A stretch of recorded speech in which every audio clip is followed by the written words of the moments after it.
Good morning, students. Today we are going to study about our chapter number 3, and the topic is peasants movement. आज हम chapter number 3 का किसान आंदोलन के विषय में अध्ययन करेंगे। तो प्यारे बच्चों, जैसे कि मैं आपको कई बार इस विषय पर कह चुका हूँ कि जितने भी आंदोलन हुए, चाहे फिर वो 1857 की क्रांति हुई है, ये भारतीय स्वतंत्रता के लिए आंदोलन हुए, ठीक है, जितने भी आंदोलन हुए हैं, वैसे किसानों का आंदोलन हुआ। इससे पहले भी हमने आंदोलन के विषय में फ्रीडम स्ट्रगल ऑर्गेनाइजेशन के विषय में देखे, ट्राइबल मूवमेंट्स हुए। तो जितने भी आंदोलन हुए, तो उसमें मैं आपको एक जिक्र जरूर करता हूँ कि कोई भी जो आंदोलन होता है वह किसी न किसी वजह से जरूर होता है, अर्थात उसके पीछे कुछ कारण होते हैं। बिना कारण के कोई आंदोलन नहीं करता है।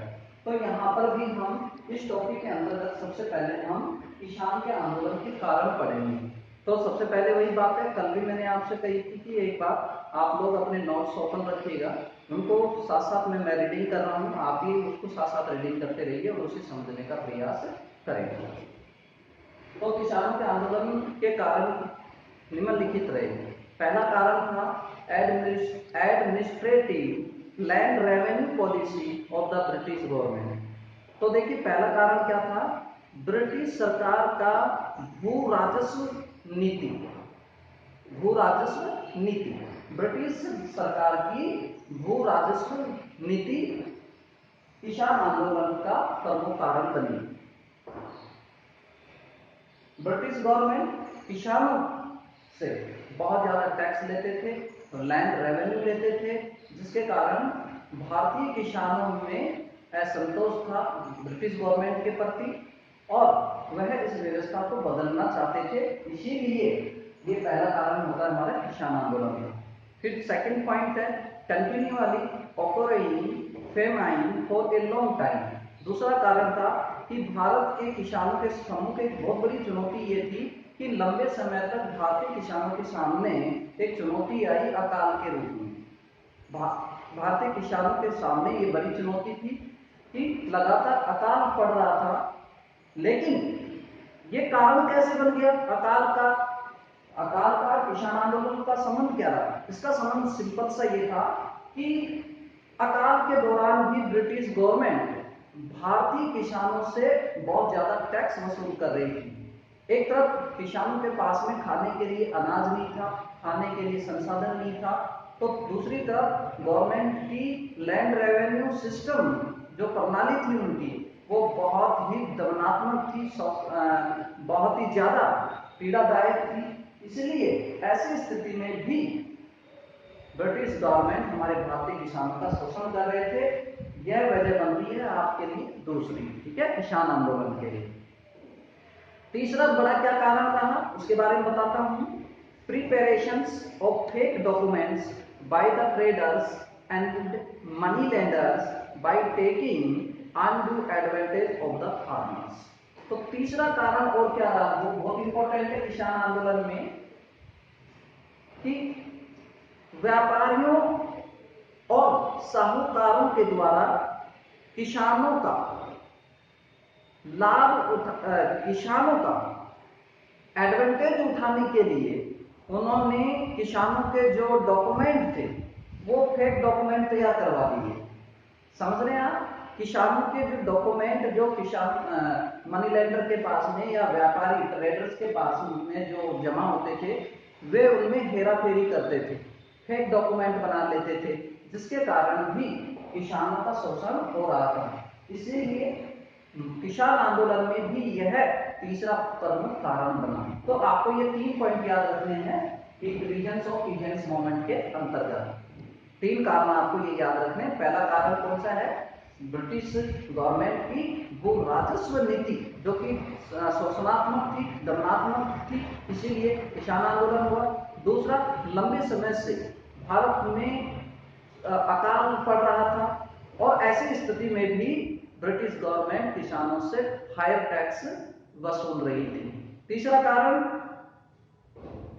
भारतीय किसानों के जो डॉक्यूमेंट थे उनका फेक डॉक्यूमेंट बनाकर भी अंग्रेज शोषण कर रहे थे। तो ये तो हो गए आपके 3 मुख्य कारण। इसके अंतर्गत आपको कितने कारण याद रखने हैं? 3 रीजन्स जो मैंने अभी बात करी है। अब भारत के किस किस हिस्से में आंदोलन हुए उसके बारे में बात कर लेते हैं। तो सबसे पहले बात करते हैं रिवोल्ट ऑफ इंडिगो फार्मर्स। पहला कारण रिवोल्ट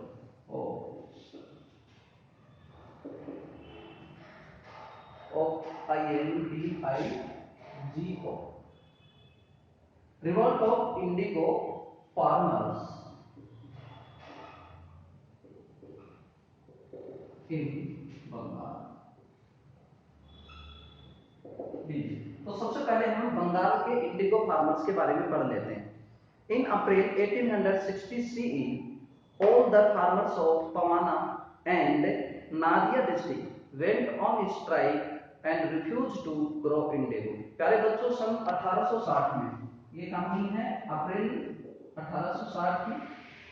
अप्रैल सन 1860 1860 में पवाना और नादिया डिस्ट्रिक्ट के किसान हड़ताल पर चले गए।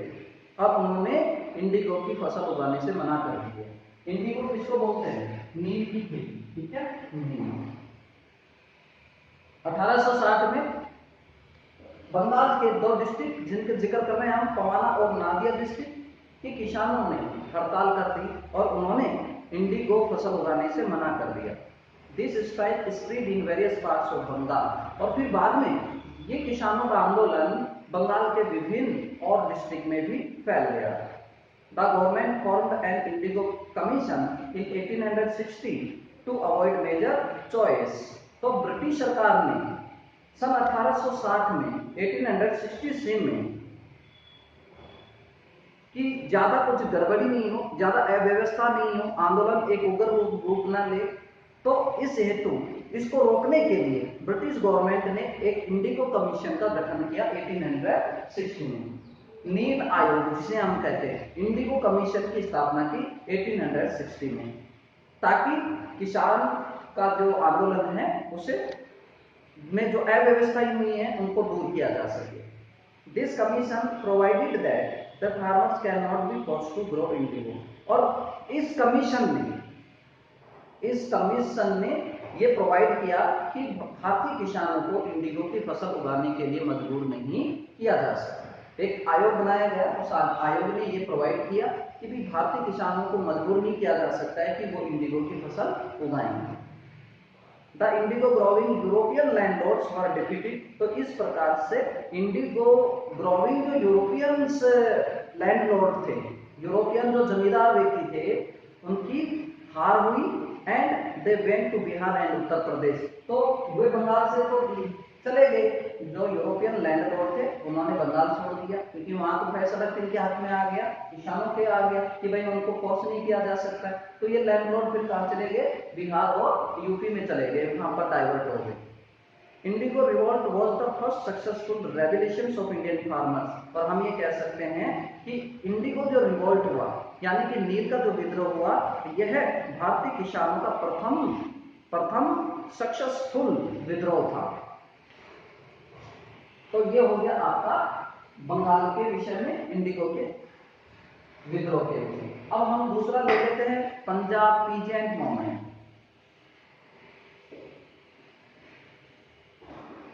पंजाब पीजेंट मूवमेंट, ठीक है। अब हम बात करते हैं पंजाब के किसान आंदोलन के विषय में। The region of farmers movement in Punjab was the hard left by the common farmers and transfer of the farming land into the hands of non-farming section। प्यारे बच्चों, पंजाब में किसान आंदोलन का मुख्य कारण क्या रहा? उसमें मुख्य कारण ये था कि पंजाब के जो कॉमन फार्मर थे, आम जो किसान थे, उनके ऊपर एक बहुत भारी कर्जा हो गया था, उनके ऊपर बहुत भारी डेब्ट ऋण कर्जा हो गया था। और दूसरा कारण ये रहा कि जो पंजाब के किसानों के पास में जो भूमि थी, उस भूमि को नॉन फार्मिंग सेक्शन में सौंप दिया गया, अर्थात उन किसानों से भूमि लेकर दूसरे किसानों को दे दी गई। To curb this land transfer, the government introduced the Punjab land alienation act 1900। तो इस प्रकार से लैंड ट्रांसफर को रोकने के लिए, इस आंदोलन को रोकने के लिए गवर्नमेंट ने एक कानून पारित किया जो क्या कहलाया, पंजाब लैंड एलाइनेशन एक्ट 1900, अर्थात पंजाब भू हस्तांतरण कानून 1900। तो इन किसानों की समस्या को हल करने के लिए एक एक्ट लागू कर दिया गया था। फिर से बता देता हूं, एक एक्ट लागू किया गया जो क्या कहलाया, मैं आपको पंजाब लैंड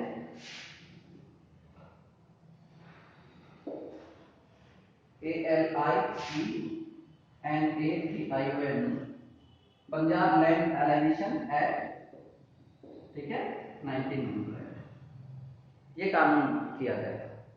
अब हम बात करते हैं चंपारण पीजेंट मूवमेंट के विषय में।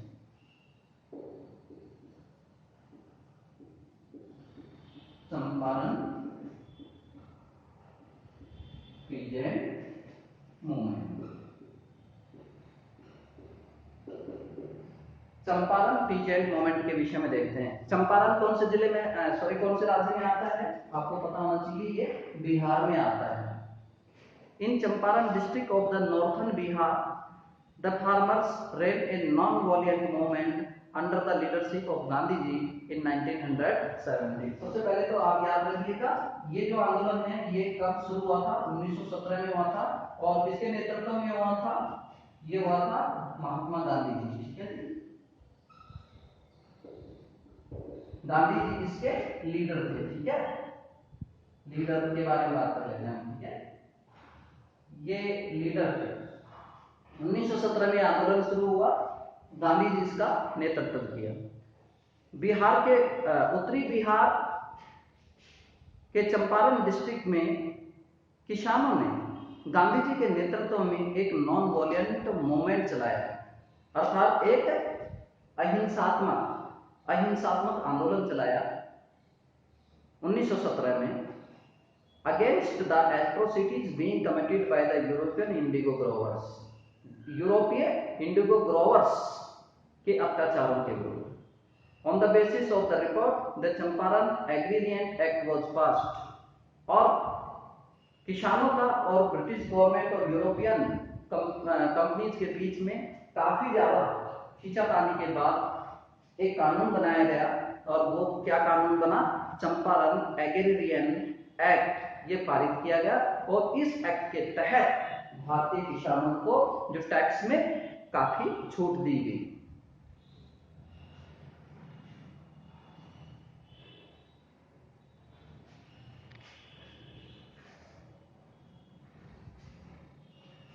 अब चौथा पॉइंट आता है हमारा खेड़ा पीजेंट मूवमेंट।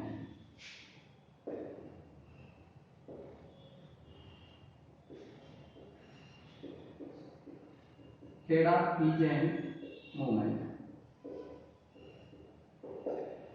आपको पता होना चाहिए खेड़ा किस में आता है, गुजरात में आता है, ठीक है ना। खेड़ा कहां आता है, गुजरात में, गुजरात, ठीक है, गुजरात डिस्ट्रिक्ट में आता है। इन 1917 और 18, तो यहाँ पर खेड़ा आंदोलन है, इसकी भी कहानी 1917 और 18 की है, ठीक है ना, 1917 और 18 में। Even after the crops were destroyed due to the famine, 1917 और 1918 में गुजरात में अकाल के कारण फसल बर्बाद हो गई, खराब हो गई, के बावजूद भी the Bombay government was collecting tax from the farmers of Kheda Gujarat. यानी 1917 और 18 में 1917 और 18 में अकाल के कारण फसल खराब होने के बावजूद भी बॉम्बे गवर्नमेंट ने गुजरात खेड़ा के किसानों से टैक्स वसूल किया। 22 March 1918 Gandhi ji came to Kheda and led the movement. 22 मार्च सन 1918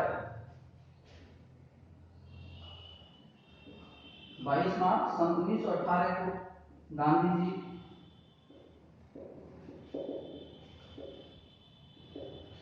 केम टू खेड़ा ठीक है।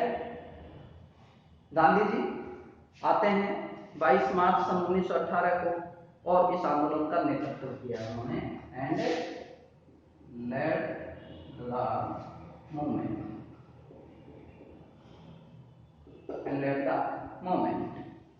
Bombay government was first to accept its defeat. और गांधी जी के नेतृत्व में जो आंदोलन चला उसके परिणाम स्वरूप बॉम्बे गवर्नमेंट को अपनी हार स्वीकार करनी पड़ी and it issued a confidential document which provided that the tax will be collected from those farmers only who were capable to pay it। और फिर उसके बाद में एक कॉन्फिडेंशियल डॉक्यूमेंट पारित किया गया और उसमें ये कहा गया कि केवल उन्हीं किसानों से टैक्स वसूल किया जाएगा जो इसे भुगतान करने में सक्षम हैं। अर्थात गरीब जो किसान हैं जो भुगतान नहीं कर सकते हैं टैक्स को, उनसे वसूल नहीं किया जाएगा। तो इस प्रकार से गुजरात यानी कि खेड़ा के जो किसान थे उनको टैक्स में काफी छूट मिली। तो इस तरीके से हमारे देश में ये 4 मुख्य किसान आंदोलन हुए थे। फिर से मैं बता देता हूँ कौन कौन से हुए थे।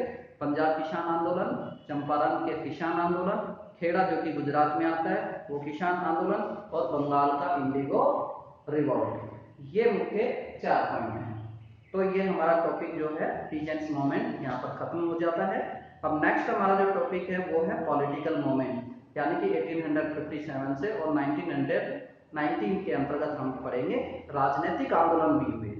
जैसे हम पढ़े ट्राइबल यानी कि भील जनजातियों के विद्रोह के बारे में हमने पढ़ा, अभी हम पढ़ रहे थे किसानों का आंदोलन। इसी प्रकार से पॉलिटिकल मूवमेंट भी हुआ था जो कि 1857 से 1919 के बीच में हुआ था, लेकिन इसको हम पढ़ेंगे नेक्स्ट क्लास में, नेक्स्ट पीरियड में। ठीक है, आज के लिए इतना ही है।